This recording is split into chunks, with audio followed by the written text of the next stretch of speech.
Hello everyone, welcome to my channel. तो आज हम लोग सॉल्व करेंगे क्वेश्चन नंबर 11 और इसके आगे के क्वेश्चंस को। और इसके पहले के जो क्वेश्चंस है उसका वीडियो लिंक आपको मिलेगा डिस्क्रिप्शन बॉक्स में। तो फिर आपको राइट साइड कॉर्नर पे एक पॉपअप नोटिफिकेशन दिखेगा, वहाँ से भी आपको वीडियो का लिंक मिल जाएगा, आप उसको क्लिक कीजिएगा। ओके, तो आइए यहाँ पे जो हमारा क्वेश्चन है इसमें कहा गया फैक्टराइज द फॉलोइंग एक्सप्रेशंस। तो ये बहुत ही इंपॉर्टेंट क्वेश्चन हो जाता है। ये वर्कशीट 7 में जितने क्वेश्चन हैं सबके सब इम्पॉर्टेंट हैं, तो आप अच्छे से समझ लीजिए। ओके, और यहाँ पे जो लोग यूज करेंगे आइडेंटिटी, वो हमारा बहुत ही सिंपल है। जैसे x प्लस ए और इसको हम लोग मल्टीप्लाई करते हैं x प्लस बी से, तो ये हमारा क्या बना करता है ना, एक्स स्क्वायर प्लस यहाँ पे होगा a प्लस बी और इसको हम मल्टीप्लाई करेंगे x से और यहाँ पे प्लस हमारा होगा a इंटू पी। ओके, तो ये हमारा है आइडेंटिटी, हम इसका यूज कर लेंगे। तो आइए हम कैसे यूज करेंगे वो हम समझ लेंगे। पहले भी क्वेश्चंस में हमने समझ लिया है। यहाँ पे आपको ध्यान ये देना है, जो आपका मिडिल टर्म है ना उसको आपको स्प्लिट करना है। तो यहाँ पे आपको देखना है ये क्या है, ये हमारा पास क्या है ना, माइनस में है 8x, राइट। तो ये जो हमारे पास है माइनस में 8x है ना, इसको हम टू टर्म में स्प्लिट कर देंगे। और ये जो हमारा होगा ये बिल्कुल इस आइडेंटिटी को सेटिस्फाई कर ले, इस तरह से होना चाहिए। तो यहाँ पे जो हमारा है माइनस में 8x, इसको हम a और b है ना टू टर्म में स्प्लिट करने वाले हैं। तो आप ये ध्यान रखिएगा कि जब आपका लास्ट टर्म माइनस में होता है, ठीक है, लास्ट टर्म आपका माइनस में होता है, तो आपका जो a और b होता है उसमें से एक आपका प्लस होगा और दूसरा आपका माइनस होगा, राइट। ये आपका माइनस होगा तो ये आपका प्लस होगा, अगर ये प्लस हुआ तो ये माइनस होगा। क्लियर। तो यहाँ पे देखिए ये जो हमारा a होगा और b होगा वो क्या होगा। तो यहाँ पे अगर हम ले लेते हैं माइनस में 13 ले लें a के पोजीशन पे और b के पोजीशन पे अगर हम प्लस में 5 ले लें। ओके, तो आप देखिएगा दोनों का सम, ये देखिए a प्लस बी लिखा हुआ ना, तो a प्लस बी करने से हमारा कितना आना चाहिए ना, -8 आना चाहिए, राइट। तो आप करके देख लीजिए, आपके पास यहाँ पे है माइनस में 13 और यहाँ पे है प्लस में 5। अगर आप दोनों को यहाँ पे सम करते हैं तो आपको क्या मिलता है, माइनस में 8। ये देखिए आपका आ गया। ओके, a प्लस बी कितना आ गया, -8 आ गया। और यहाँ पे देखिए a इंटू बी है ना, a इंटू बी आपका क्या होना चाहिए, माइनस में 65 होना चाहिए। तो चलिए a के जगह आपके पास है कितना, माइनस में 13 और b के जगह पे आपके कितना है, प्लस में 5। अगर आप इसको मल्टीप्लाई करते हैं तो आपको यहाँ पे क्या मिल जाता है, तो आप यहाँ पे क्या पाएंगे, 13 5 जो कितना होता है आपका 65 होता है। 65 मिल गया, एक प्लस में एक माइनस में, तो माइनस में 65 आपका आ रहा है। तो आप देखिए ये इंटू बी, ए इंटू बी किए तो कितना आया 65 माइनस में, यहाँ आपका क्या है माइनस में 65 है। तो आपको यहाँ पे ए और बी का वैल्यू मिल जाता है। तो आप आइए यहाँ पे क्या पुट करेंगे ना, हम लोग यहाँ पे सिंपल सा इसको चेंज कर लेते हैं। ये देखिए एक्स स्क्वायर तो हमारा रहेगा ही रहेगा। हम यहाँ पे क्या करते हैं, हम लिखते हैं प्लस, हम अभी बिल्कुल आइडेंटिटी को फॉलो करेंगे, ठीक है। अभी हम क्या करेंगे ना, पूरे आइडेंटिटी को एज इट इज़ फॉलो करने वाले हैं। तो हम यहाँ पे लिखते हैं प्लस, ठीक है, प्लस लिख लिए और ए ब्रैकेट के अंदर हम ए और बी का वैल्यू रखेंगे। तो ए का वैल्यू कितना है हमारा, माइनस में 13, हम यहाँ पे माइनस में 13 रख लिए और बी का वैल्यू कितना है, प्लस में 5, तो हम यहाँ पे प्लस में 5 रख लिए, राइट। और ये हम यहाँ पे x नोट कर लेते हैं।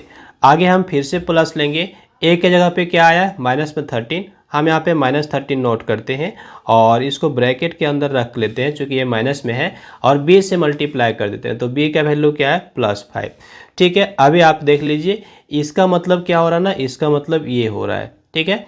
तो ये हमारा आइडेंटिटी यहाँ पे आप देखिए बिल्कुल सेट कर चुका है। हम इसको इस तरह से नोट कर सकते हैं। तो हम लिखेंगे x प्लस a का वैल्यू क्या है हमारा, माइनस में 13। तो चूंकि यहाँ पे प्लस में a है और यहाँ पे माइनस में 13 है, तो प्लस माइनस हमारा माइनस हो जाएगा, तो माइनस में 13 हम रखने वाले हैं। तो x माइनस 13 हो गया। और यहाँ पे देखिए दूसरा हमारा क्या है ना, x प्लस बी के जगह पे क्या आपका +5, तो आप यहाँ पे क्या रखेंगे, +5 रखने वाले हैं। आपका आंसर आ जाता है। देखिए दो ही स्टेप में आपका आंसर बन जाता है। ओके, अगर आप चाहे तो इसको आप दूसरे तरह से सॉल्व कर सकते हैं, बस थोड़ा सा अंतर है। वो क्या है मैं आपको बता दूं। ओके, पिछले वीडियोज में हमने बात किया हुआ है, चलिए फिर भी एक बार यहाँ पे हम बात कर लेते हैं। यहाँ पे बस थोड़ा सा हमारा चेंज होगा। वो क्या होगा, ये देखिए हमारे पास एक्स स्क्वायर तो है ही, ओके एक्स स्क्वायर। और ये जो हमारे पास माइनस में 8x है इसको हम टू टर्म में स्प्लिट कर लिए, वो हमारा क्या है ना -13 + 5। तो सिंपली हम यहाँ पे क्या लिखने वाले हैं ना -13x लिखने वाले हैं और प्लस में हम लोग यहाँ लिखने वाले हैं 5x लिखने वाले हैं। ओके और लास्ट में जो हमारा टर्म है माइनस में 65 उसको हम एज इट इज रहने देते हैं। ओके हमने यहाँ पे क्या किया आप देख सकते हैं, अच्छे से समझ लीजिएगा। यहाँ से x से हमने क्या किया मल्टीप्लाई कर दिया और कुछ नहीं किया है। अब हमको करना क्या पड़ेगा, यहाँ पे ग्रुपिंग करके कॉमन कर लेना है। तो ये हमारे पास है, ये हम दो जो टर्म्स है इसको एक ग्रुप में रख लें और ये दोनों टर्म है इसको एक साथ रख लेते हैं। अब हम यहाँ पे x को कॉमन आउट कर लेते हैं, राइट। तो x को हम कॉमन करेंगे तो यहाँ पे हमारा क्या आएगा x आ जाएगा और यहाँ पे हमारे पास x बच जाता है और ये माइनस में हमारे पास x निकल जाएगा तो क्या बचेगा ना 13 बच जाएगा। ओके फिर हम यहाँ पे प्लस लेते हैं, फिर हम कॉमन आउट करते हैं तो ये हमारा क्या है ना 5 और ये देखिए x है यहाँ पे, अगर हम 5 यहाँ से निकाल लेते हैं यानी डिवाइड कर देते हैं तो हमारे पास क्या आता है माइनस में 13। तो ये देखिए x - 13 आपको दो जगह दिख रहा है, दोनों ही टर्म में है। तो फिर से आप कॉमन कर लीजिएगा x - 13 को, तो आप कॉमन कर लीजिए, यहाँ से आपका क्या बच जाएगा x + 5 बच जाएगा, राइट। तो इस तरह से आपका आंसर आ जाता है। इसमें आपका 1 2 3 यानी 3 स्टेप्स होंगे, इसमें आपका 2 ही स्टेप होगा। तो दोनों ही मेथड आपका करेक्ट है, दोनों में आपको जो समझ में आता है दोनों आप बना सकते हैं। ओके नेक्स्ट क्वेश्चन नंबर हम 12 को सॉल्व करेंगे और ये आप देख सकते हैं हमारे पास ये भी प्लस में, ये भी प्लस में। ओके तो यहाँ पे हमारे पास जो होगा ना प्लस में 8x जो है ना इसको हम 2 पार्ट में स्प्लिट करेंगे, है ना, a और b में। तो चूंकि ये भी प्लस में, ये भी प्लस में, तो हमारा a का वैल्यू भी प्लस में आएगा, b का भी वैल्यू हमारा प्लस में आएगा, राइट। ये आप ध्यान रखिएगा। तो चलिए हम इसको कैसे नोट करेंगे, है ना। 8x को हम 2 पार्ट में डिवाइड कर देते हैं, बिल्कुल सिंपल हो जाएगा। ये देखिए ये के जगह पे हम क्या रख देते हैं, हम रख देते हैं 5 और b के जगह पे हम रख देते हैं 3, ठीक है। अगर दोनों को ऐड किया जाता है 5 + 3 तो हमारा क्या आता है 8 आता है। अगर हम दोनों को मल्टीप्लाई कर दें तो हमारा क्या आता है 15 आता है। आप देखिए यहाँ पे 15 है और यहाँ पे ऐड करने पर क्या आ रहा है 8 आ रहा है। तो हमने 8x को यहाँ पे 2 पार्ट में डिवाइड कर लिया है। तो हमारा जो अगला स्टेप होगा हम यहाँ पे क्या नोट करने वाले हैं, हम तो यहाँ पे पहले x² नोट करेंगे, फिर हम प्लस में लिखेंगे 5x, ओके, और फिर हम यहाँ लिखेंगे प्लस में 3x, राइट। और ये हमारा क्या है ना 15।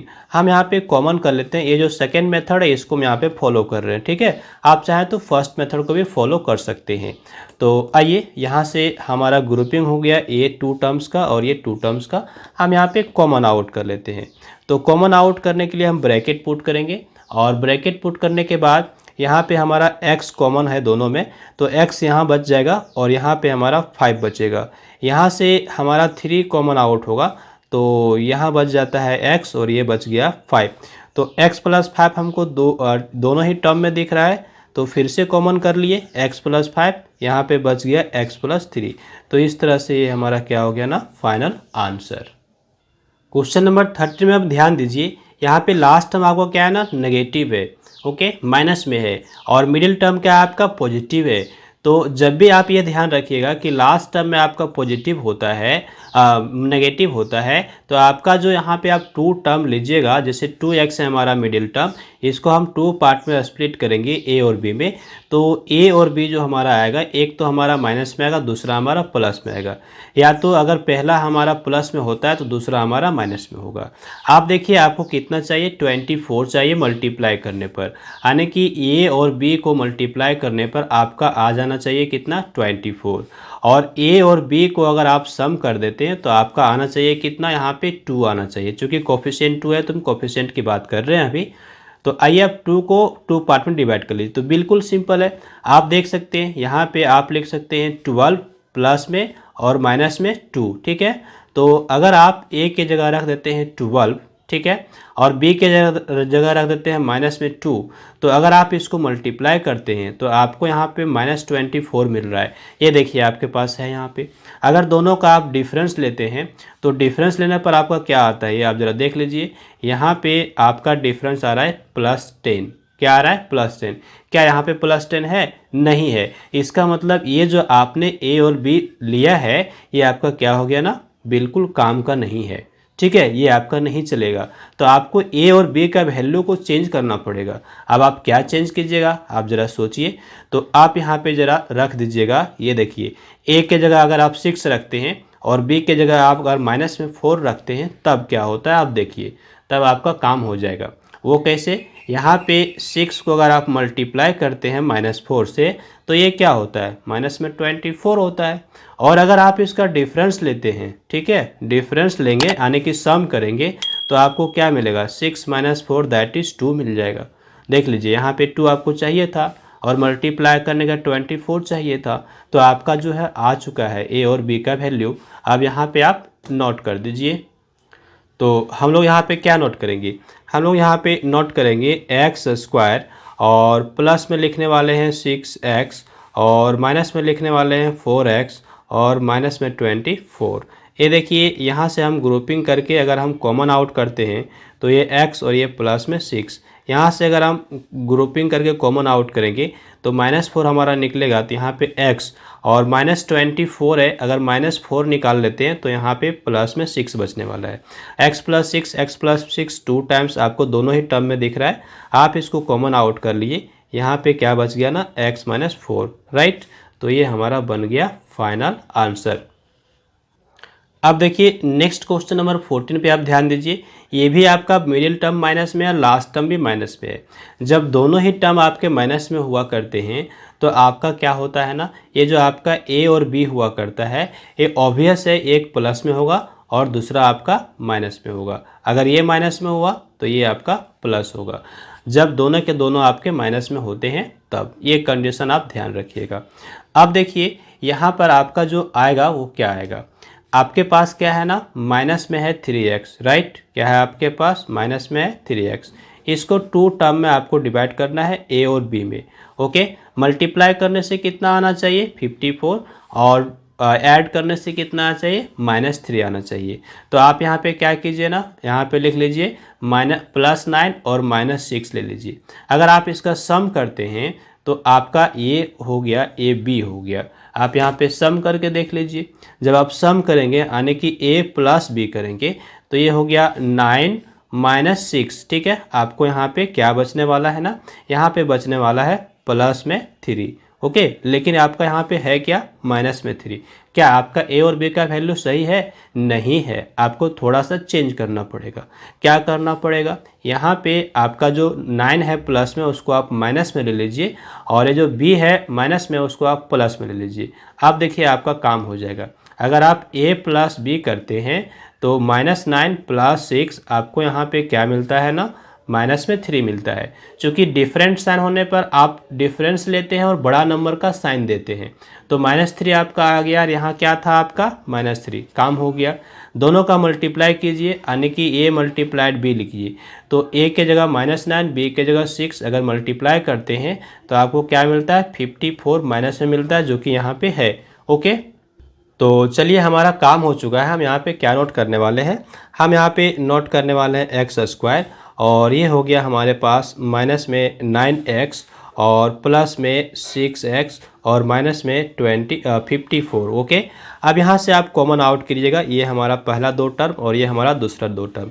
यहाँ से अगर हम कॉमन आउट करना चाहें तो x निकलेगा, यहाँ x बचेगा और माइनस में 9 रहेगा, फिर ये प्लस में हमारा हो गया, ये हमारा यहाँ से क्या निकलेगा ना, 6 निकल जाएगा, ठीक है। तो 6 जब हम निकालेंगे +6 तो ये x बच जाएगा और यहाँ पे माइनस में 9 बच जाएगा।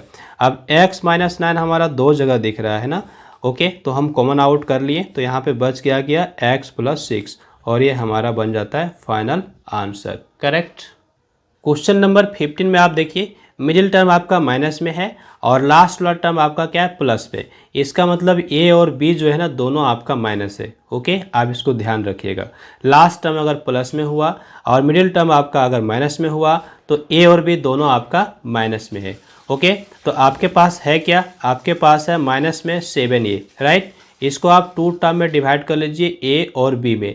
तो आपका यहाँ पे क्या आएगा, ए के जगह आप रख लीजिए -4 और बी की जगह रख लीजिए -3, ओके। अगर आप इसको ऐड करते हैं -4 प्लस करते हैं -3 तो ऑब्वियस है ये आपको क्या मिलने वाला है ना, आपको मिलने वाला है -7, राइट, देख लीजिए। और अगर आप इसको मल्टीप्लाई करते हैं, -4 मल्टीप्लाइड बाय -3 करते हैं तो 3 4 जा 12, ये माइनस और माइनस मल्टीप्लाई होकर प्लस, +12, यहाँ पे +12 आपके पास है। तो इसका मतलब आपका हो गया है। आप यहाँ पे क्या नोट करेंगे, यहाँ पे नोट करेंगे a² माइनस में 4a माइनस में 3a और प्लस में 12। चलिए कॉमन आउट कीजिए। तो अगर आप यहाँ से a कॉमन आउट करते हैं तो a बच जाएगा और माइनस में 4 बच जाएगा। यहाँ से आप कॉमन आउट कर लीजिए -3, तो ये बच गया a, यार यहाँ पे बच जाएगा -4। ओके, अभी देख लीजिए यहाँ पे -4 क्यों आ गया, चूँकि यहाँ पे आपका -3 है तो -3 और -4 मल्टीप्लाई होकर +12 आ रहा है। आपका यहाँ पे साइन चेंज हो रहा है, ये आप ध्यान रखिएगा, प्लस से आपका माइनस में हो रहा है। अब देखिए a - 4 आपका दोनों ही टर्म में है। ये जो आपका है ना, ये आपका एक टर्म है, ये भी आपका एक टर्म है। यहाँ भी a - 4 a - 4 फिर से आप कॉमन कर लिए तो आपका बच के आ गया यहाँ पे a - 3 बच गया। ओके, तो a - 4 इंटू a - 3 आपका क्या हो गया ना, फाइनल आंसर। ये लास्ट क्वेश्चन नंबर 16 को हम लोग देखते हैं। ओके, तो यहाँ पे हमारा बिल्कुल सिंपल हो जाएगा। देखिए हम यहाँ पे लिखने वाले हैं p², ये तो पहला टर्म है। ये जो हमारे पास है माइनस में 3pq, इसको हम स्प्लिट कर लेते हैं, 2 टर्म्स में स्प्लिट कर लेते हैं। तो माइनस में हमारा है 3pq ना, इसको हम क्या करते हैं 2 टर्म में स्प्लिट कर लेते हैं। ये हम लिखने वाले हैं यहाँ पे माइनस में 2pq और माइनस में 1pq। ठीक है, तो 1pq और 2pq ये ऐड होकर के क्या आ जाता है, माइनस में 3pq। ठीक है, आप यहाँ पे यूँ समझ सकते हैं कि ये आपका वेरिएबल है। ओके, तो वेरिएबल का आप नेगलेक्ट कीजिए, आप कोफिशिएंट को देखिए। तो हमारे पास -3 है, -3 को हम लिख सकते हैं -2 -1, ऐड करने से -3 आ रहा है। और इसके साथ आप वेरिएबल जो pq इसको आप लगा सकते हैं। राइट, तो ये देखिए एक्चुअली यहाँ पे q जो है ना आपका है एक कांस्टेंट है। ठीक है, वो आप ध्यान रखिएगा। तो कोई बात नहीं, अभी हम मान के चलते हैं। ओके, चलिए तो हम यहाँ पे क्या नोट करने वाले हैं, p² और ये हो गया हमारा 2pq और ये हो गया हमारा 1pq और ये हमारा क्या हो गया ना, q², 2q²। अब आप कॉमन कर दीजिए, तो ये हो गया 2 टर्म, ये 2 टर्म है, दोनों से आप कॉमन कर लीजिए। तो यहाँ से तो आपका p निकल जाएगा, तो यहाँ बच क्या जाएगा, p² है तो एक p बच जाएगा। और ये आपका p अगर निकल जाता है तो यहाँ से क्या बचता है ना, 2q बच जाता है। यहाँ पे देखिए आपका क्या कॉमन आ रहा है ना, q कॉमन आ रहा है। ठीक है, तो जब q को आप निकालिएगा, एक्चुअली -q निकल रहा है, तो यहाँ पे p बच जाएगा और फिर से यहाँ पे माइनस में आपका क्या बच जाएगा ना, 2q बच जाएगा। ओके, चूँकि आप q निकाल रहे हैं तो यहाँ पे q² है तो एक q तो बाहर आ गया, एक q बचेगा, 2 बच जाएगा और q यहाँ से निकल गया तो p आपका बच गया। अब देखिए p - 2q आपको 2 जगह दिख रहा है ना, तो आप क्या कीजिए फिर से कॉमन कर लीजिए, यानी कि p - 2q आप लिखिए और इधर आपका हो गया p - q। ये आपका क्या बन जाता है, final answer. Okay, so thanks for watching, have a glorious day ahead.